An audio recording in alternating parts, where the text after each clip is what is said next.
বাংলাদেশের প্রধান রপ্তানি খাত তৈরি পোশাক শিল্প, যার অন্যতম প্রধান বাজার যুক্তরাষ্ট্র। সম্প্রতি মার্কিন প্রেসিডেন্ট ডোনাল্ড ট্রাম্প বাংলাদেশের পণ্যের উপর ৩৫% শুল্ক আরোপের ঘোষণা দিয়েছে, যা আগামী আগস্ট মাস থেকে কার্যকর হবে।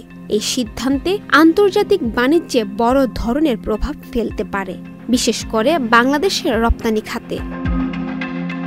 সোমবার ৭ জুলাই প্রধান উপদেষ্টা ড. মোহাম্মদ ইউনূসকে এ তথ্য জানিয়ে লেখা চিঠি নিজের সামাজিক যোগাযোগ মাধ্যম ট্রুথ সোশ্যালে শেয়ার করেন ট্রাম্প। বাংলাদেশ ছাড়াও জাপান ও কোরিয়া সহ ১৪ দেশের উপর নতুন করে শুল্ক হার নির্ধারণ করা হয়।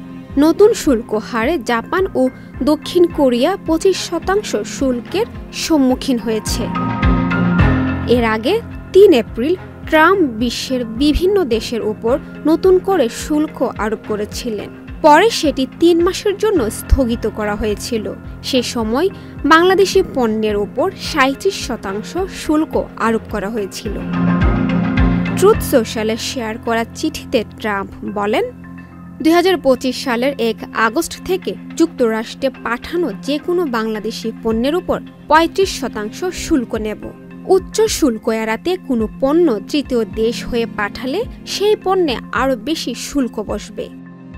তবে বাংলাদেশ বা আপনার দেশের কোম্পানিগুলো যদি যুক্তরাষ্ট্রের মধ্যেই পণ্য তৈরি বা উৎপাদন করার সিদ্ধান্ত নেয়, তাহলে কোনো শুল্ক থাকবে না। চিঠিতে তিনি আরও লিখেছেন, যদি কোনো কারণে আপনি মার্কিন পণ্যে শুল্ক বাড়ানোর সিদ্ধান্ত নেন, তবে আপনি যে সংখ্যাটি বাড়াতে চান তা আমরা যে ৩৫% শুল্ক নির্ধারণ করেছি সেটির সঙ্গে যুক্ত করা হবে।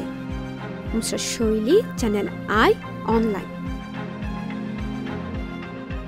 বান্ডেল থাকলে প্রতি সেনমানিতে টাকা বাঁচবে।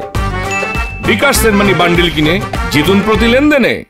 শুরু হয়েছে Standard Charter channel i agro অ্যাওয়ার্ডের ১০ম আয়োজনের মনোনয়ন গ্রহণ।